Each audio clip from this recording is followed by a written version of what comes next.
and bless your word today. Amen. In Jesus' name, we have prayed. Amen. Amen. Amen. Amen. Amen. Amen. Glory to God. Hallelujah. You can be seated. Let us sit down. We thank God the sun is coming out. And now after we finish service, then we can rain. By the grace of God. We thank you for coming out. But please let us encourage our other friends. I know this thing can be scary. Let us encourage them that it is safe. If it's safe to be in the Full Lion, it's safe to come to the house of God too. I know that is the devil's plan to make you afraid, to make you scared. But God will be with us. In the mighty name of Jesus. God will protect his own. In your house, in my house, there will be no coronavirus. In the name of Jesus Christ. Amen. All our fathers today, I want to greet you. Happy Father's Day. Happy Father's Day. Today is a special day. What are we celebrating today? Father's Day. Father's Day. Father's Day. So we want to pay a special tribute to all our dads. And we want you to believe God for special blessings over you. Listen, even I believe all men, they are fathers. You understand? I told Brother today, I was like him one day by myself. Now 3 kids just jump out from nowhere. So your kids, they are coming. They are coming. So you're a father already. They are inside. Amen. They will come out very soon. Glory to God. Hallelujah. And may God be with us. In the mighty name of Jesus. I just want to wish you, I pray that you will have a divine health. God will give all our daddy, all our men, divine health. In the name of Jesus. He will give a long life. And He will renew your youth too. You'll be young. In the name of Jesus. And we pray that God will give you good days too. Good days is good. You have good days. The prayer of Jabez. Evil days will be far away from you. All the evil days will be far, far away from you. Amen? Amen. Good days. All days of your life. Try this year. Your good days. No evil days. In the mighty name of Jesus. I'm not going to pray after the service, but I want to give you this year, just because God put my hand in my heart to pray Abraham blessings for all our members. And that's what I will do. Anytime you're having any function or anything that I'm there praying for you, I will keep on releasing this blessing over your life. Abraham blessings is threefold blessings. And the first one, I want to pray this over our men, even you can pray over it too. Let us pray that you be a blessing to your immediate family. All our men, our fathers, you be a blessing to your immediate family. Amen. In the mighty name of Jesus Christ. Amen. And again, you be the number two, you be a blessing to all those people that know you. Amen. All those that know you, be a blessing to them. In the name of Jesus. And all those that come in contact with you too. Whether at work, at anywhere, those that come in contact with you, you be a blessing to them. In the name of Jesus. Amen. Abraham enjoyed this blessing, and I pray that you enjoy the blessings too. Amen. In the mighty name of Jesus Christ. We thank God for fathers. Let us love them while we still can. Sometimes we think, in fact, we treat each other that we're going to be here for a long time, forever. I'm telling you. We treat each other like we're going to be here forever. Listen, life is too short, I'm telling you. Life is too short. Our loved ones, they are given to us for a certain time. And life is too short to hold grudges. I'm telling you. Life is too short to hold grudges. People hold grudges for years. I'm telling you. Sometimes even relatives too hold grudges for years. Church, life is too short. Especially when it comes to our immediate family. Father, life is too short. And there are those who say, well, my father is not very affectionate. Welcome to human race. Amen. There are some of us that say, oh, my father is not affectionate. Welcome to what? Human race. Glory to God. You know, most fathers are not affectionate. Most fathers are not what? Affectionate. Not all of them. You know, and when it comes to father, there's no better one to look at than Jesus Christ. You understand? Let's go to John 14, verse 7 to 9. John 14, verse 7 to 9. If you had known me, Yes. you would have known my Father also. You have known my father here. And from now on you know him and Yes. have seen him. Philip said to him, Yes. Lord, show us the Father, Uh-huh. and it is sufficient for us. Jesus said to him, Yes. Have I been with you so long, and yet you have not known me, Philip? He who has seen me has seen the Father. Yes. So how can you say, Show us the Father? You see, when it comes to Jesus, most of us, we see him as a loving Savior. But when it comes to God the Father, we sometimes we are afraid to approach him. And we forget that it was Jesus that said, for God so loved. You know, it's not, you know, he said, for God so loved the world that he gave his only begotten Son. Who gave his Son? The Father gave his Son. So for God so loved the world, he gave his only begotten Son. So the whole love and grace plan was through the Father. The whole grace and love was through the Father. So God the Father so loved all of you that he gave us his only begotten Son. So you want to know how God in heaven looked like? Look at Jesus. You want to know how God looks like in heaven? Look at who? Jesus.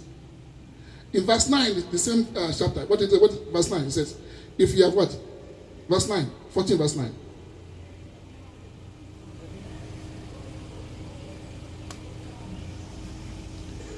John 14 verse 9. You just read it, right? John 14 verse 9. Yes. So Jesus said unto him, Yes. Have I not so long time with you, and yet you had not known me, Philip? Yes. So have I been here for so long that you still ask me, who is the Father? In other words, when you see me, you see the Father. Amen? The first says it's as loving as Jesus. Hallelujah. People have all kind of ideas, funny ideas about God. But they project into God the Father, you know, like a relationship that they have with their own father. You understand? And let me just tell you this. If you have a father who does not express much verbally, verbal encouragement, or verbal love, if they go to work every day to bring food on the table, amen, to clothe you, to house you, love has been spoken. Amen. Love has been what? Spoken. If they go to work every day, clothe you, feed you, house you, love has been spoken. Learn to accept that love at that level. Hallelujah. For all you know, your father is a victim of his own father too. Amen. And his father was a victim of his own father too. So we have to trace everything back to who? To Adam. So learn to accept that love at that level. Of course, the idea is that we learn to express action, right? As well as verbal encouragement. But most of our fathers, most of us were all dysfunctional. I'm telling you the truth. All of us, most of us. Amen? Very seldom you find a father that completely functional. Most of our fathers like this. When you get, like the kids, when you don't get A or B in school, what do they say? When I was at your age, I get A, I get B. Ask them, where is the record? Ask the father, where is the record of your A, of your B? Hallelujah. We are all the same. Most of us, we are all basically what? The same thing. You know? And most of us, when the food is good, we don't say anything.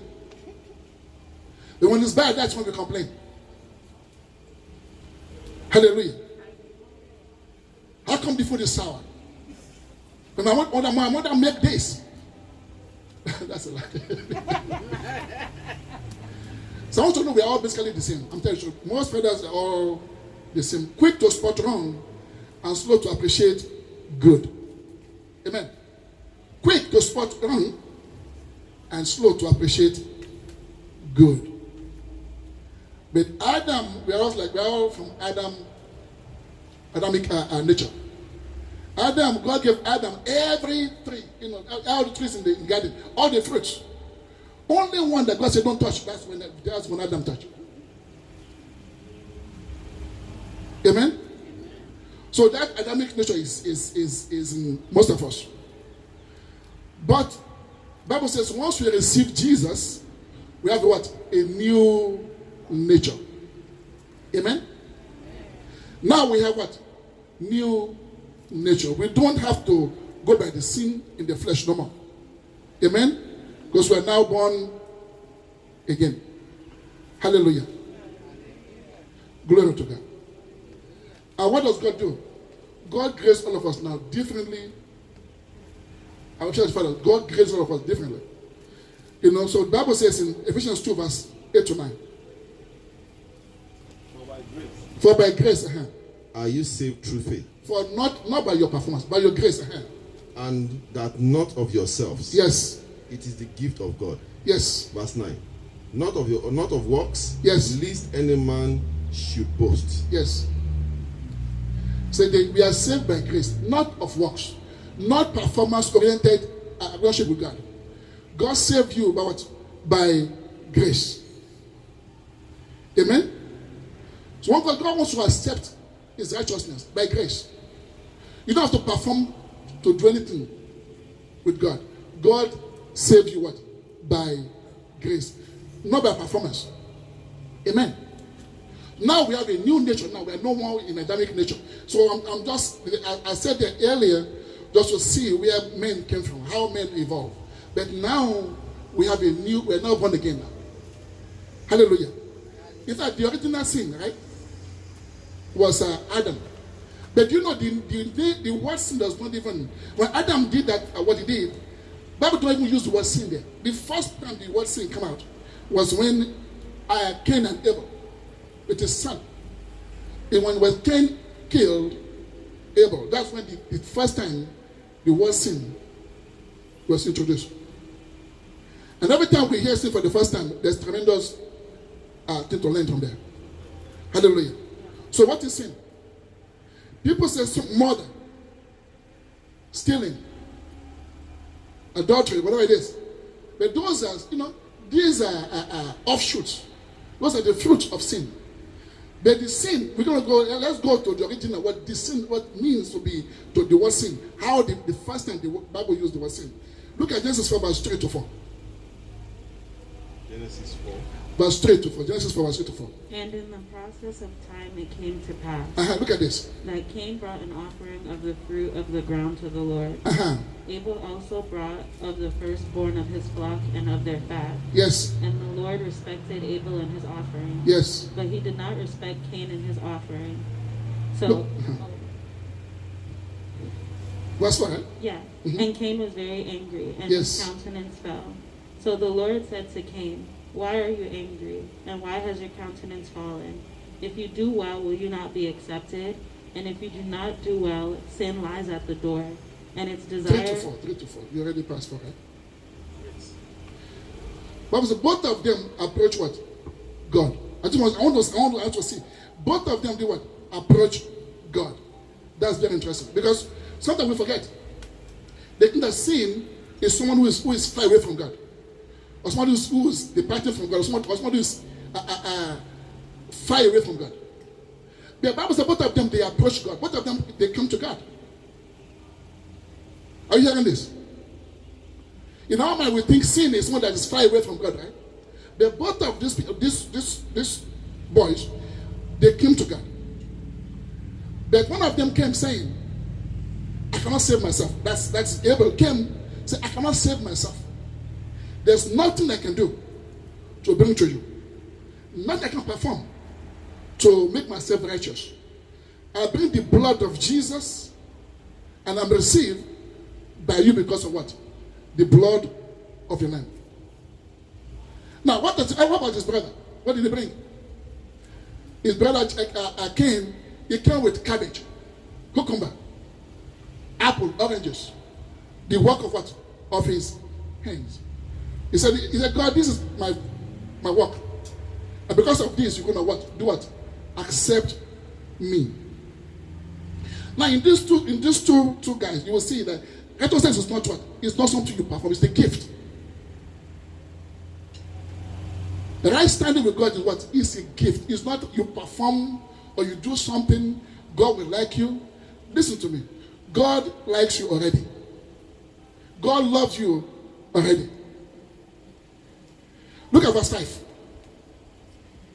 The same story, verse 5. But he did not respect Cain and his offering. Now, both of them came to him, right? But God did not respect Cain and his offering. Because he came with what? With the work of his hands. The brother came with what? The blood, the lamb. And Cain was very angry and his countenance fell. You see, he was angry because he offered what? Poor worship. Amen? He offered poor worship. But his brother came with quality what? Worship. He came with the blood of the lamb. Amen? Verse 6. So the Lord said to Cain, yes. Why are you angry? God asked him, why are you angry? And sometimes, I'm telling you the truth, in the church I've seen, you see some people in the church that are really into legalism. That maybe, if I do this, don't touch this, don't touch that. Listen, when you look at them, they're hardly happy.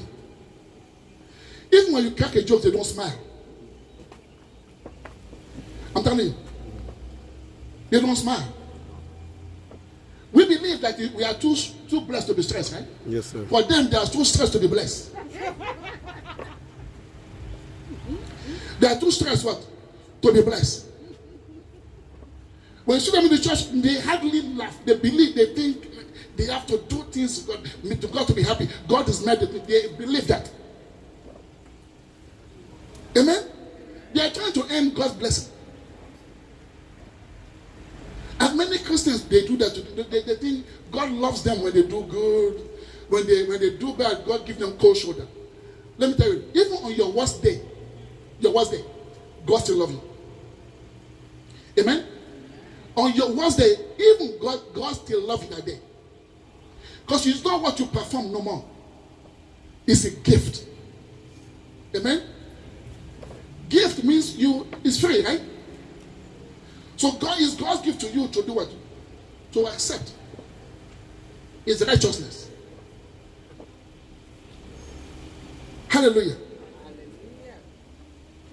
And you know, people sin because they don't realize how much God loves them. I'm telling you the truth. People sin when they don't realize how much God loves them. Listen, a young gangster boy, 18 years old, he became a Christian. Even after he got spirit-filled, he still has bondages to violence, pornography, outbursts of temper.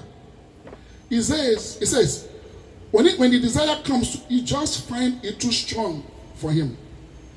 And he begins to study the word and find out how much God loves him.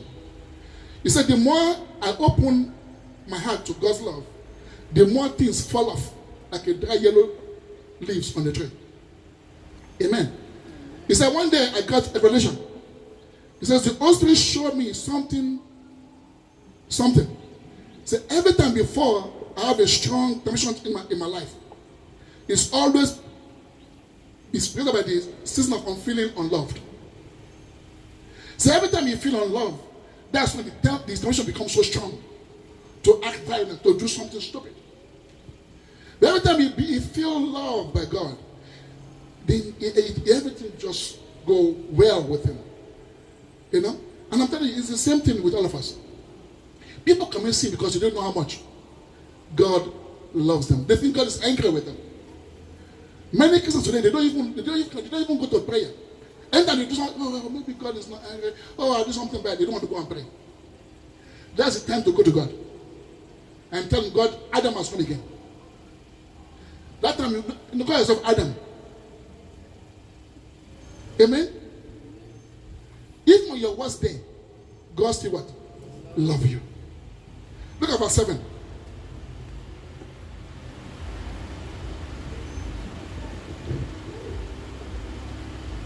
Look at how God. If you do well, If you do well, will you not be accepted? uh-huh. And if you do not do well, sin lies at the door, and its desire is for you, but you shall roll over it. You see that? Look at how God define sin. He said, if you now these are two Christians now that come to God. There are two Christians that come to God. One come with performance. One come there with what? Jesus' blood. Right? And God told the other one, if you do right, if you do the same thing like your brother did, then you'll be accepted. Otherwise, sin lies at the door. Look at how Bible personifies like a crazy demon, hiding behind the door, waiting to pounce. If you don't change, sin will enter you. Like a demon that wants to enter.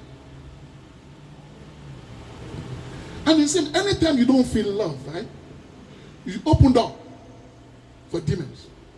I'm telling you, every time you don't see how God loves you, you open door for devil. Are you hearing me? Every time you don't feel love, you feel self-righteous. Oh, before I pray, I didn't even brush my teeth to God. Oh, I didn't do, God said, anytime you come 5 minutes prayer, I accept. 1 hour, I accept. You don't need to perform. If you start blaming yourself, I said, sin is, the devil is waiting for you to use you. And that's why when you don't accept God's love, you open door for the enemy. Look at 1 John 4 verse 10. Look at how God defines love here. So we're running down. Let's John. Verse 10. Look at how God defines love. 4 verse 10. Yes. This is the embodiment of true love. Yes. Not that we have loved God first. Not that we have loved God first. But he had loved us and sent his unique son on a special mission to become an atoning sacrifice for our sins. Yeah, I need to give my own Bible now. I have to give a good, it's good, but I like the Bible. See, he says, not that we love God, but God loves us and sent his son. You see that? Not that we love God, but God loves us and he sent his son. You see how the Bible defines love? Not that we love him, but he loved us by sending his son. You see, when you know about God's love, it makes you to do what? To love God and love people around you. Amen? When you know God loves you, it's easier for you to love him and to love people what?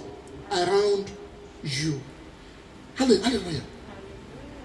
Look at how God defined love. And Jesus walked in this power of God's love that even the hem of his garment heal people. He's so much full of God's love. Even when you walk in the hem of garment, people get healed. Because he believe that God is with him. Every time you walk in that anointing, when you tell yourself every day that God loves me, every day, you will do good. I'm telling you, to do good to people is easy. Because you cannot give what you don't have. You cannot give what you don't have. If you don't have love, you cannot give love. When you know that God loves you, it's easier to go to somebody that is feeling down. So, oh, come on, don't worry, God loves you. That stuff, you will soon pass over. You can talk to somebody. Because you are walking in God's love. Hallelujah. The Bible defines to us what is God's love. And Jesus walked in this love every day. What is the secret of Jesus? You know, how comes he's so different from the Pharisees and Sadducees? Pharisees, they know Bible back to back. Honestly. The Pharisees, they call them the teacher of the law. Pharisees, Sadducees, they know Bible back to back. Amen? But what was different about him, about Jesus? All those rabbis, they know those covenant names of God. El Shaddai, Elohim, Jehovah. But Jesus kept on revealing one name throughout all of us. And that word is Father. Only when he came, the Bible started calling God Father. Before Jesus, they don't call him Father. All they say is God, Jehovah, El Shaddai. That means God the Father, them to call him Father supersede. Because when Jesus called him Father, Jesus opened the eyes of the blind, right? He unstopped the deaf ear. He cleansed the lepers. But all these people before Jesus, before the Sadducees, they could not do nothing. No miracle before he came. Amen. That means the word Father supersedes El Shaddai, Elohim, Jehovah. When you call him Father, then you want to be close to him. Amen. Look at Matthew 7, verse 9 to 11. Or what man is there among you What man is there among you? who, if his son asks for bread, will give him a stone? Or if he asks for a fish, will give him a serpent? Yes. If you then, being evil, know how to give good gifts to your children, how much more will your Father who is in heaven give good things to those who ask him? Glory to God. So God wants you to know him as what? As Father. I'm telling you. I said earlier, until he came, he came to reveal to us only one name. Father. You don't see just calling him El Shaddai, Elohim, no. Father.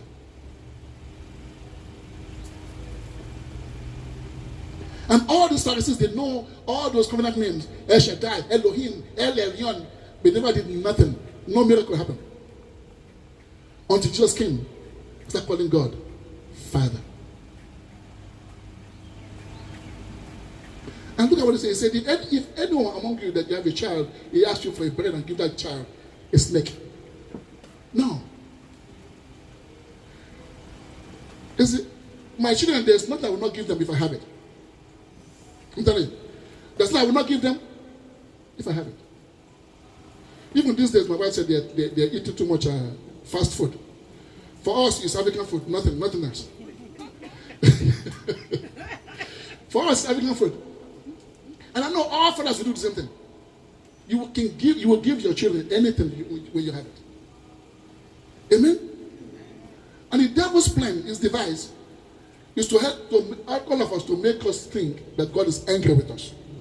That we not to see the love of God in our life. That's the devil's plan. Not to make us see him as a loving father. I'm telling you, if a girl, any girl, start feeling like their father doesn't love them, I don't care how beautiful they are, they will not look right.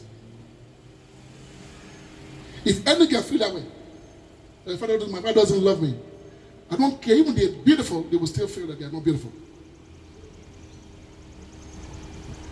Hallelujah. That's why David don't want people to attend a church like this, because every Sunday we are reminded that God loves you, right? Devil hates a church like this. Because every Sunday we are reminded that what? God loves you.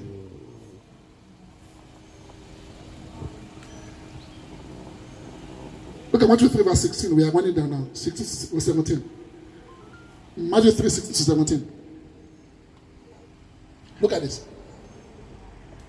When he had been baptized, Yes. Jesus came up immediately from the water, and behold, the heavens were opened to him. Yes. And he saw the Spirit of God descending like a dove and alighting upon him. Look at that. And suddenly a voice came from heaven saying, "This is my beloved Son, in whom I am well pleased." No, don't close that in. Heaven opened to how many people? Say it again. Look at it. You see, many people were there, right? But how many people did heaven open to? One.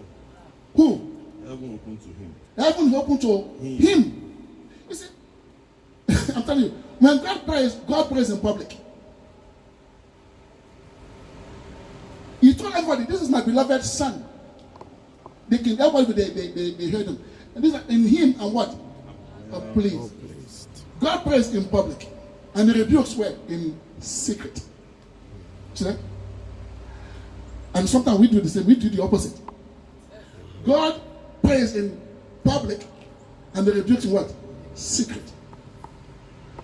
One year I went to a name ceremony. I think it was a divine everybody. And I told everybody, the way you don't call your child stupid. After service, a man calls his boy, you're a stupid boy. And everybody look at him. Didn't you have that? He said, Father said, don't call that. Pastor said, don't call people stupid. Your son stupid.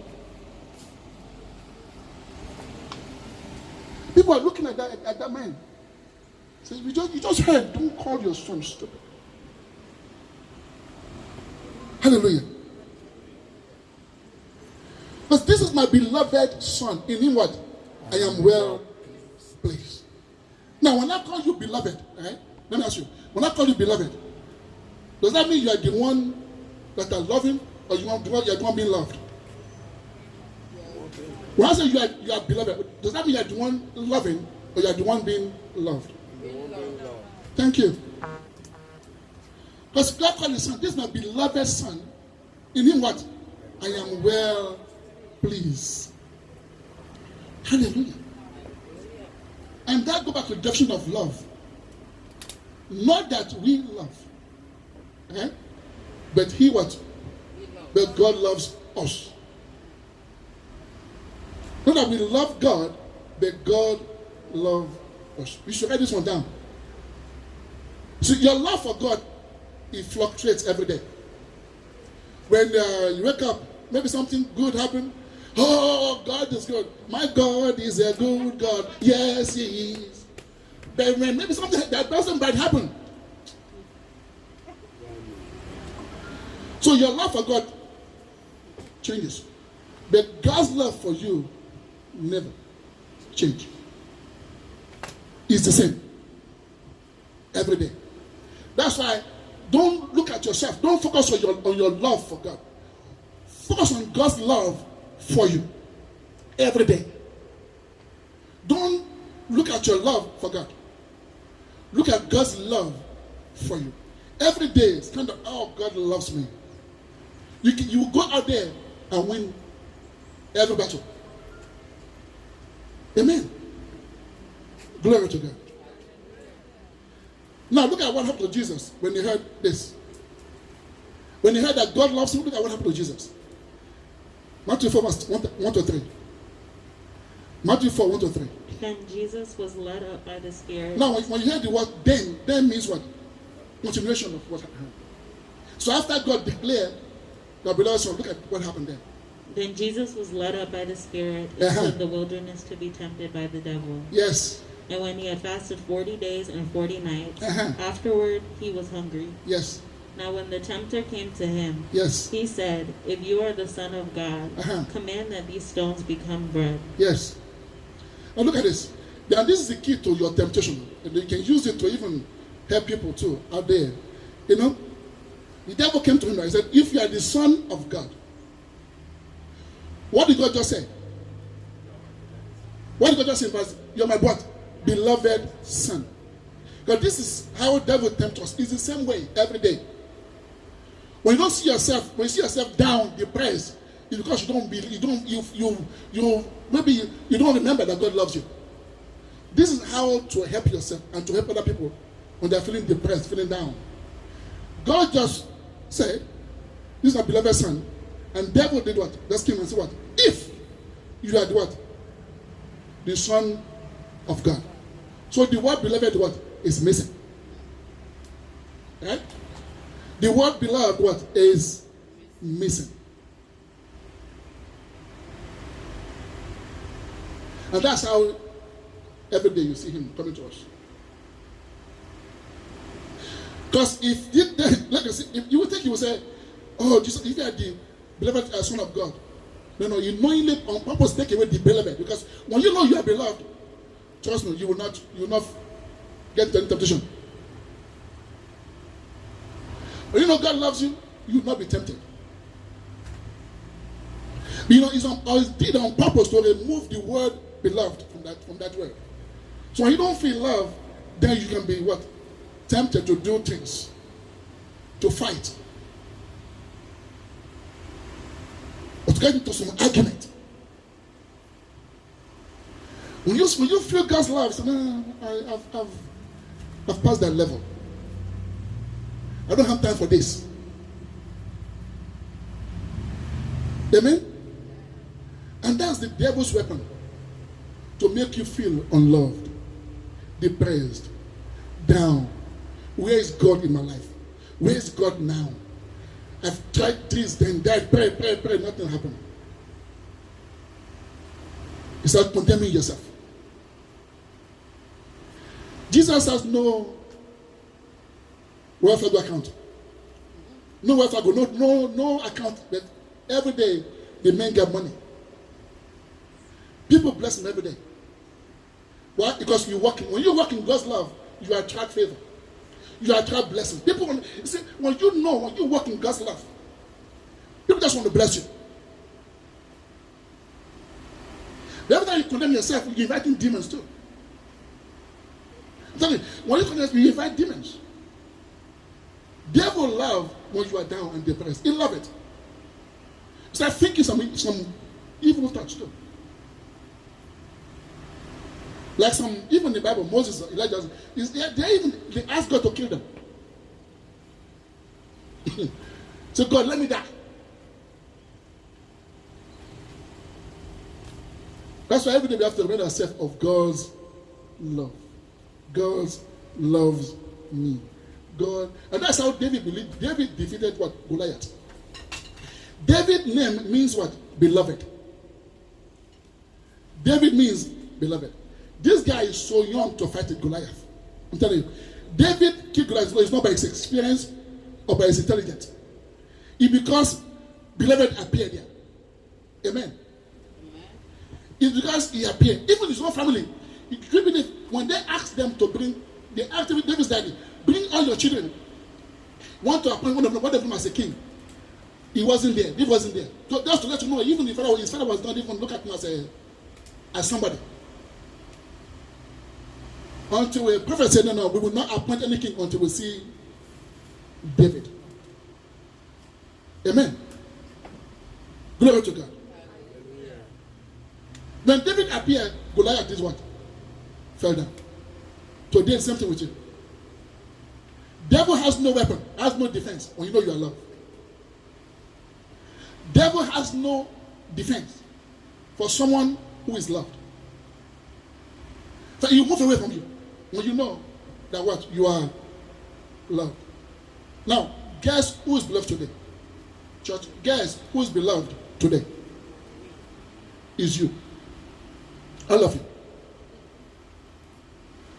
You see, I counted this 167 times. 167 times. Jesus called God Father. 167 times he called God Father. Only at the cross, when God turned his back on him, he called God God. Only at the cross you see him call God God. And he did that on purpose, so you and I can call him Father. But now he's going back to heaven, so he called him what? God. So you and I can do what? Call him Father. Amen? Now let me conclude. Malachi 4 verse 5 to 6. Conclusion. I have 2 more minutes. Malachi 2 verse 5 to 6. Behold. I will send you Elijah the prophet. Uh-huh. I will send you Elijah the prophet. Yes. Before the coming of the great and dreadful day of the Lord. Yes. And he will turn the hearts of fathers to the children. He will turn the heart of the father what? To the children. Uh-huh. And the hearts of the children to their fathers. Yes. Lest I come and strike the earth with a curse. Notice it's not down to actions. He said, behold, I will turn the heart of what? The father to what? To the children. Amen?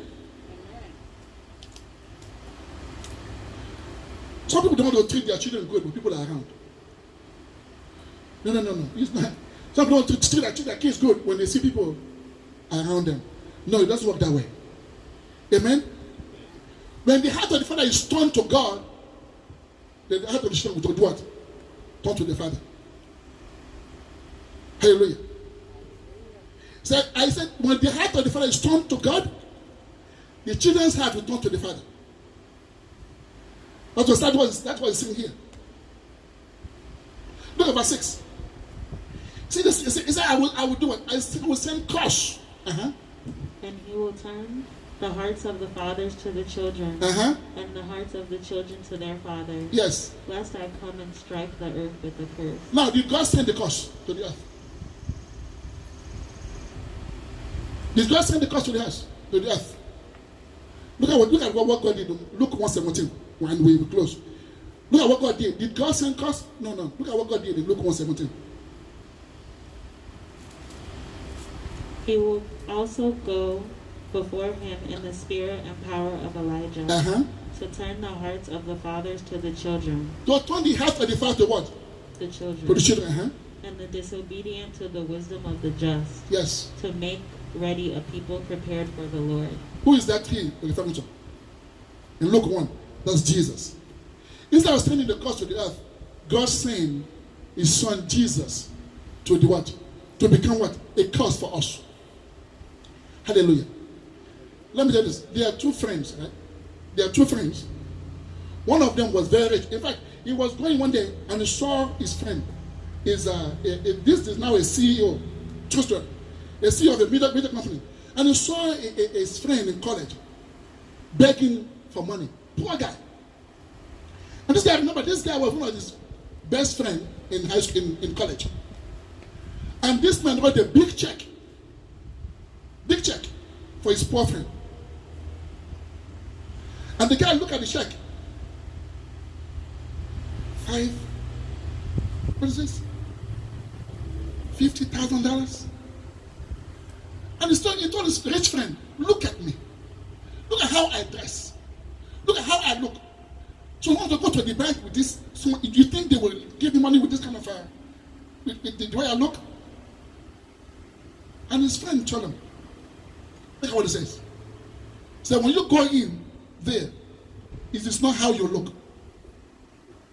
You understand? So when you go in there to cash a check, it's not how you look that matters. It's the name on the check. It's not the way you look.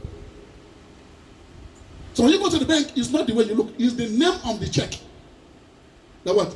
That matters. So don't worry the way you look. They don't care how you look. Just take that check to the bank. When you see the name on the check, they'll give you the money. Just the same way. When you say, Father, I come in the name of Jesus. All the angels in heaven, they draw their sword. They say, who's bothering the child of God? All of them, they're in attention. Because that name is named as above what? Every other name. In the same way, it's not how you look. It's not your status. It's the name of, when you get Father, I come. In the name of Jesus. All heavens, they draw their sword. Who is bothering you? Want to fight for you. Amen. So who is fighting? Look at Acts 4 verse 12. Acts 4 12. Nor is there salvation in any other. There's no salvation in any other. For there is no other name under heaven given among men by which we must be saved. See that? There's no other name under heaven given among men that we what? Might be saved.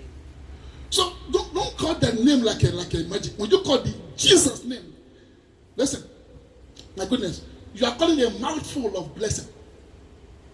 Honestly, when you call the name of Jesus, you are calling a mouthful of what? Of blessings. You are calling miracle into what? Existence. You are calling the anointing that destroys every yoke, every burden in your life. Amen? Say Jesus. Say Jesus. Say it. Say Jesus. Jesus. Jesus. Even when you say Jesus, even you are in your heart, you are reminding yourself that you are the reason he died. Amen.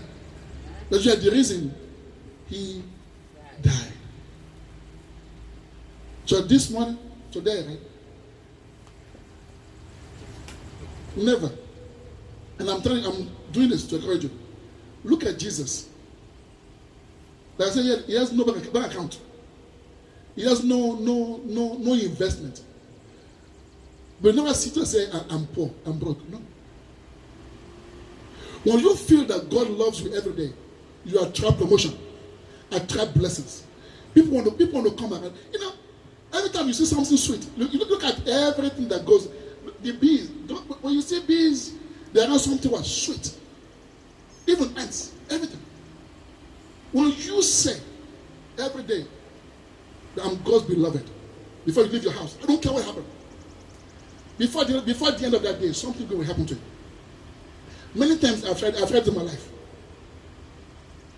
When you feel love, something good will happen to you before the end of the day. Something good will happen. Even if it's not money, something good will just happen to you. And that's how God wants you to feel every day. Is your Father. That name brings miracle. I said that's the only name that brings miracle. Before Jesus came, they don't call God Father. All they call, even the prophet, they call God. Elohim, El Shaddai. There's no miracle happen. When Jesus came, the deaf here, the blind, they see, lepers were cleansed. People are getting, so they look at him, how come God called Father? But when that name, Father, bring God closer. But you call him Daddy, Daddy even better. Daddy even better. Now sometimes people might know, how come you call God Daddy? Don't mind them. He's my daddy. Glory to God. Church, happy Father's Day. And may God bless you. May God be with you. Amen. May God answer all your prayers. May you find favor in the name of Jesus. This week, something good will happen to you. You have testimony this week. In the mighty name of Jesus. Glory to God. Happy Sunday, brother.